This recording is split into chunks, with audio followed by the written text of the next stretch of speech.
За энэхүү эсэд эргэтэн шилжүүлэн суулгах үйл ажиллагааг зохицуулах албаны дараагаар ажиллаж байсан эмч Батчулуунтай холбоотой хэрэг шүүхээр хилцэгдэж буйтай холбогдуулан улсын 1-р төв эмнэлгийн бөөр шилжүүлэн суулгах багийн эмч нар Монгол улсад бөөрийн дутагдал өвчний нөхцөл байдлын талаар мэдээлэл хийсэн байна.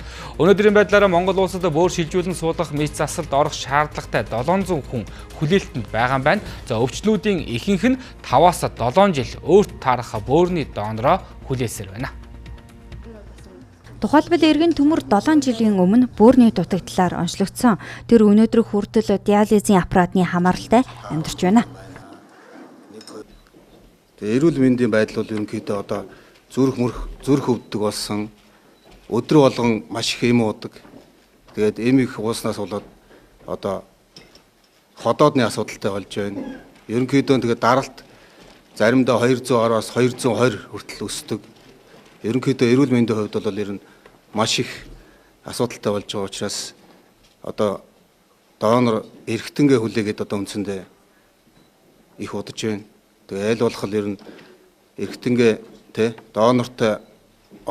донор олдоод эргэтэн суулгуулчих юм бол миний амьдрал бас илүү сайжирна гэдэгт ер нь итгэлтэй байгаа. За тэгээд би 4-р үлгийн цустай 4-р бүлгийн донор хүлээлтээ 14 жагсаж одоо бүртгэлд байдаг. А миний өмнө бол одоо 100 1 2 3 дугаар бүлгийн 100 одоо өвчтөнгүүд яг надтай адилхан бөөр хүлээсэн улсууд байгаа. Хамаатан саднаас бөөр авах гэхээр дархлааны хариу урвал өрнөх магадaltaй хэмээн эмч зөвлөжээ. Өөрөөр хэлбэл таарах донор байхгүй гэсэн үг юм а. Түүнтэй адил хүсэлт гаргасан 700 орчим хүн хүлээгдэж байна. Одоо өнөөдрийг хүртэл бид нар 398 хүнд бөөр шилжүүлэн суулгах хагалгаа хийгдсэн байна. За энэ 396 хүнээс 57 хүнд нь тархины өхөлтэй донороос бөөр авсан байна. За сүүлийн үед одоо энэ Батчулуун эмчийн алба ингээ мохордолд орохч гэдэг юм уу тийм ээ. Ингээд одоо хэрэг төвөгт холбогдоо шийтгүүлээд ингэчлээ. Энээс хойш биднэрт одоо энэ кадавр донорын олдос энэ байхгүй болчихлоо шүү дээ. Бөөр шилжүүлэн суулгах, илэг шилжүүлэн суулгах юм бол амьдралын чанар нь сайжирдаг. Идэвхтэй амьдралын хэм маягтай ордог. Ирээд тэр хүний урт хугацаанд зарцуулж байгаа эдийн засгийн үр өгөөч нь хувь хүний амьдралын чанар нь дээшилдэг байхгүй. Хин ч одоо юу гэдэг хавдар одоо тодорхой эрхний дутагдалд орох магадaltaй.